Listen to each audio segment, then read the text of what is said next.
Ojúmọ́ ti mọ́, ojúmọ́ ti mọ́ mi nílẹ̀ yìí o. Ojúmọ́ ti mọ́, mo rílẹ̀ o. Ojúmọ́ ti mọ́, ojúmọ́ ti mọ́ mi nílẹ̀ yìí o. Ojúmọ́ ti mọ́, mo rílẹ̀ o. Ẹyẹ àdàbà, ẹyẹ àdàbà, ẹyẹ àdàbà tí ń fò lókè lókè, wá balẹ̀ mi o. Ojúmọ́ ti mọ́, mo rílẹ̀ o. Ẹyẹ àdàbà, ẹyẹ àdàbà, ẹyẹ àdàbà tí ń fò lókè lókè o, wá balẹ̀ mi o. Ojúmọ́ ti mọ́, orílẹ̀ o. You know what? Don't let me assume. If you know what song I just sang, drop it in the comments. If you don't, be like, Noria, what song did you just sing? So I can respond to you in the comments. But I think, like, the artist is amazing. The albums, like, every single album she's released has been fantastic. And you just might actually find a new artist to love. So, yes, hello everybody. I'm back again with a new video. And I'm like, I know you're like, Noria, this is getting, like, very frequently. Yes, I am feeling a bit more excited to make videos again. So please, like, just keep your fingers crossed for me that this means that the creative burnout is slowly packing its bags. But I think what has also helped me, and this might be useful for creators out there, is just accepting the fact that if I feel like filming the video, then I'll film the video, and if I don't feel like filming the video, then I would not film the video, which is, it's easier said than done. It's easier said than done. But yes, I'm back with a new video, and this time around I am talking about 5 books I sincerely hope to read before the end of the year. I need to read them and finish reading them before the end of the year, because, to give you context, I have been suffering from a creative burnout.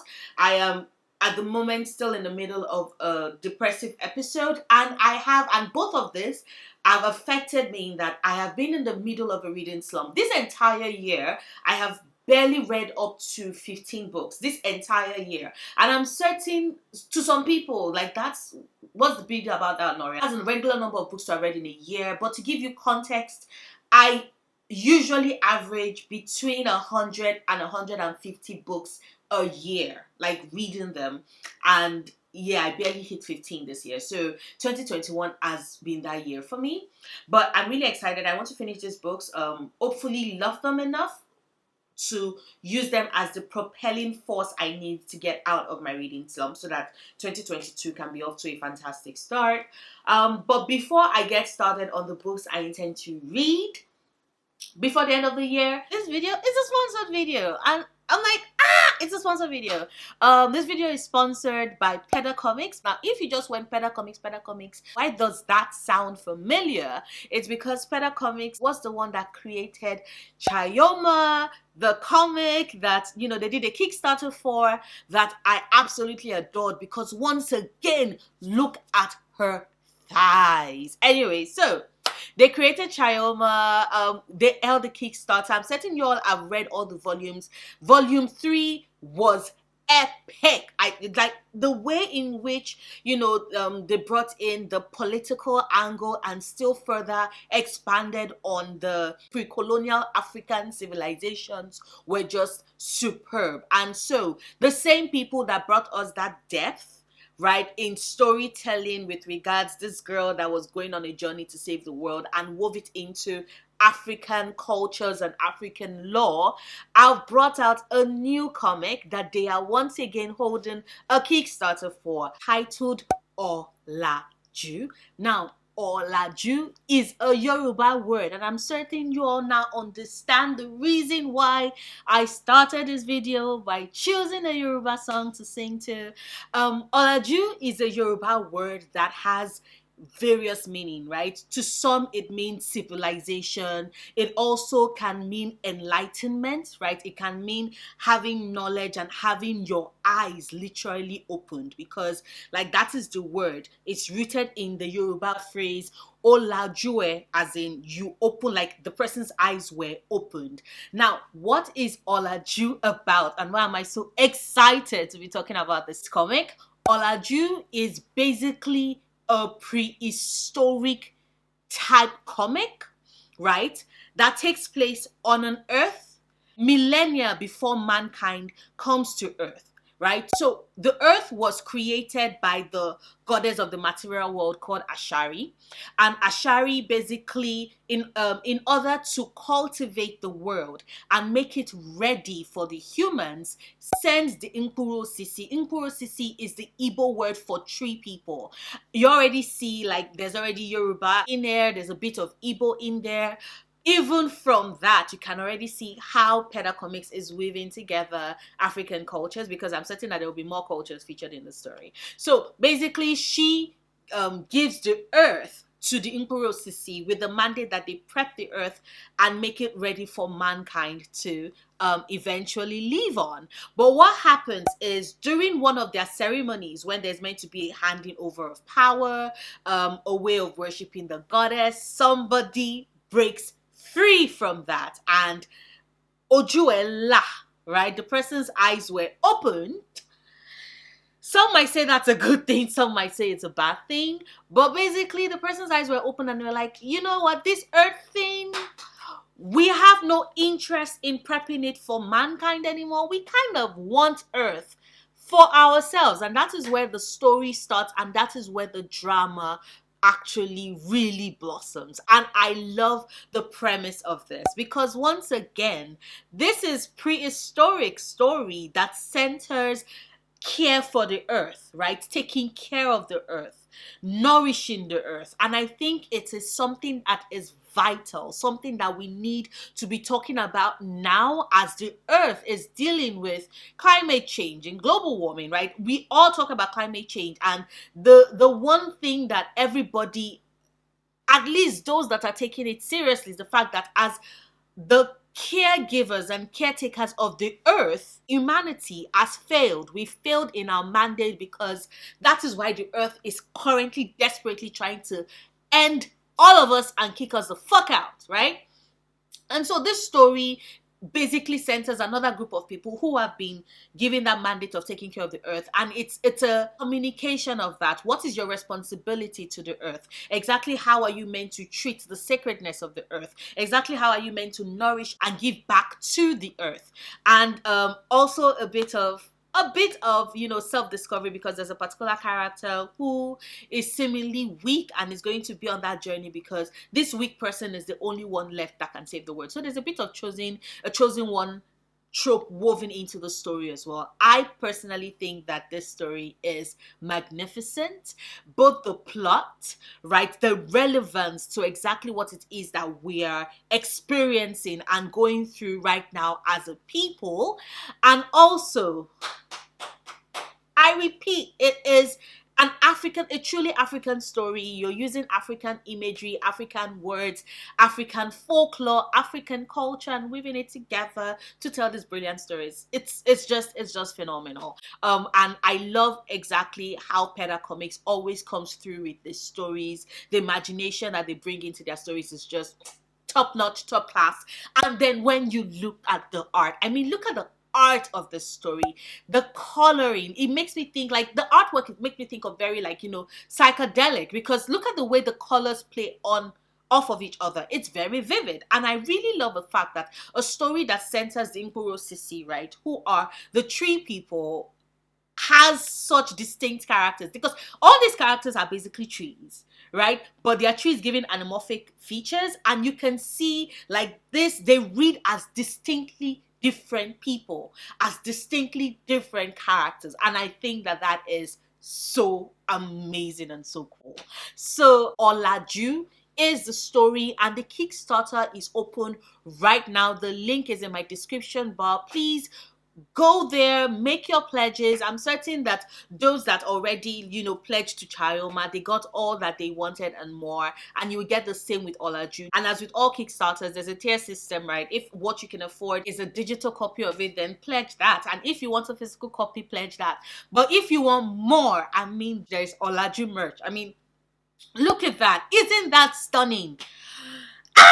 You all know your girl likes the graphic tees, and like I would always be like, yes, for some graphic tees. But yeah, this is amazing. I am so happy to be a part of this like promotion for this. So please, once again, the link to this Kickstarter is in the description bar. Check it out. And yeah, let's go on to the reason why you actually did click on this video. You want to see what are the 5 books I intend to read by the end of the year. A mixture of small, slightly big books.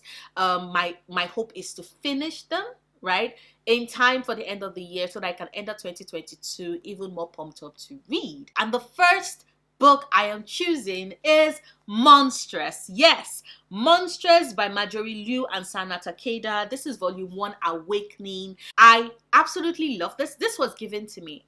This was gifted to me, and it has been on my shelf and my want to read list for a while, and I just know that the time is right for me to get into it. This is a steampunk fantasy story that follows a young girl, Micah Alfoof, who is basically trying to survive after a cataclysmic war and is trying to figure out the secrets and understand like her history, her past, because she has no idea about it. And while she's dealing with all of these things, she's being hunted by people who seek to use her for their own hands. Because see, within Micah rests this power that is about to like emerge and will take her from being hunted to being the hunter. And I have heard great things about Monstrous. I have a lot of friends that like this is one of their favorite comics, and I cannot wait to get into it. And I love the art. Like the artwork in this comic is just stunning. It's beautiful. So the next book on my December TBR is, yes, The Witcher by Andrzej Sapkowski.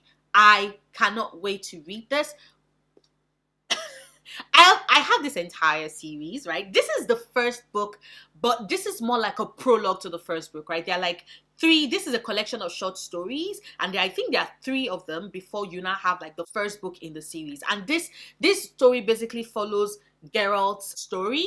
We're able to see his powers, understand the world, understand the creatures that like roam his world, and basically the work he does and the role he plays in saving humanity, even as he's despised by humanity.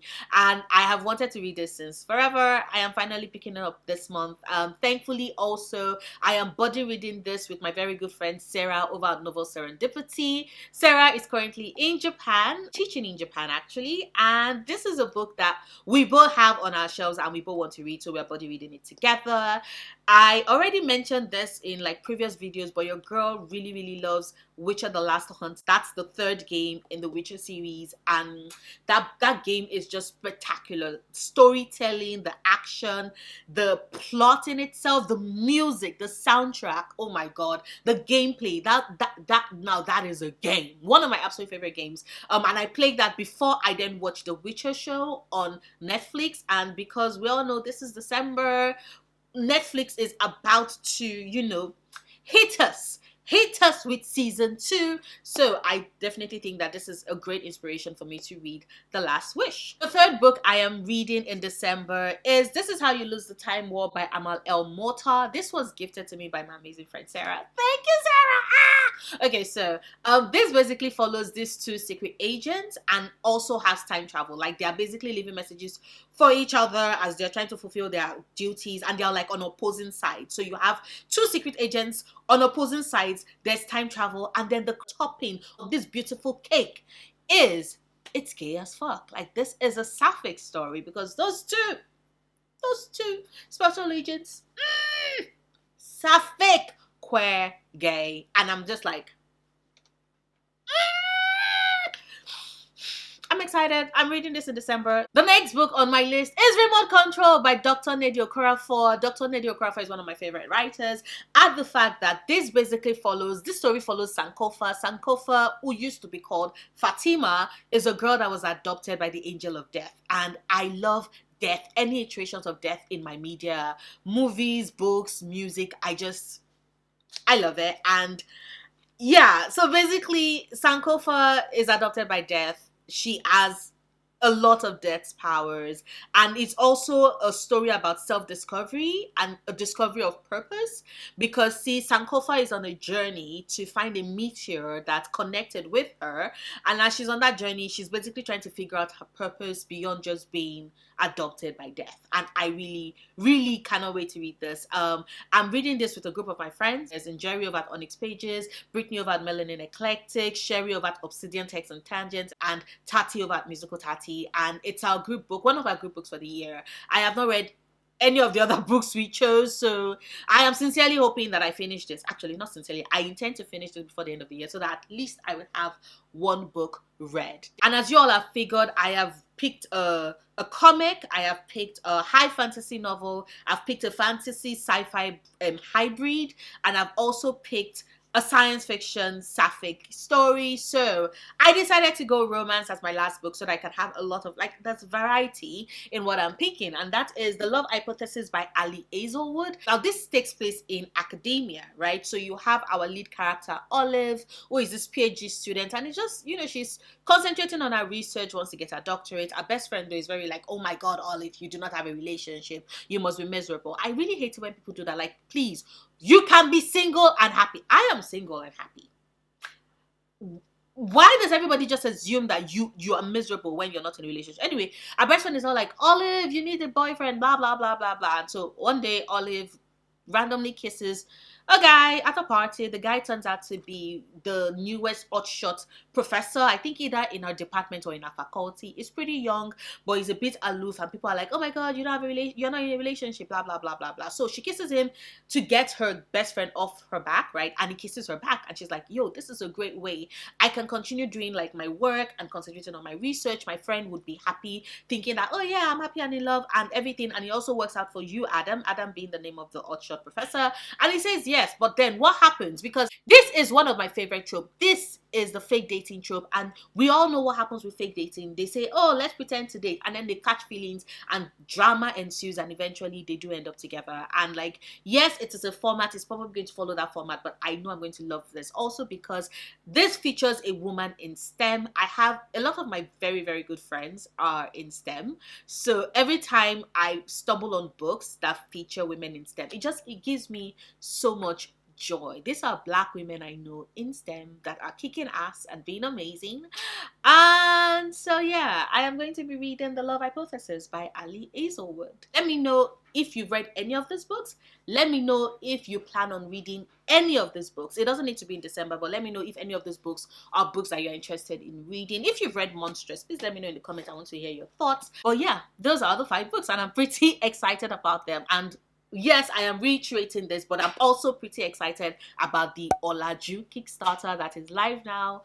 Here is your reminder. If it is that you're like, okay, Noria, hold up, I was planning on going to it, but I wanted to finish watching your video first. Well, the video is done now, so you can go to the link to the Kickstarter in the description bar. Go click on it, and yeah, go support an amazing African creator making this amazing, beautiful stories. And yeah, if you've not liked this video, now is your opportunity to give it a big thumbs up. Please help my algorithm. The break I took from making content has ensured that YouTube is like, we are not promoting your videos to anybody. Even my subscribers are not seeing my videos. So yeah, please interact, comment, like, share it. It definitely would help. It would help the algorithm actually push more of my video content out there. I will see you next week. Until then, stay passionate, stay nerdy, stay loving yourself. Bye.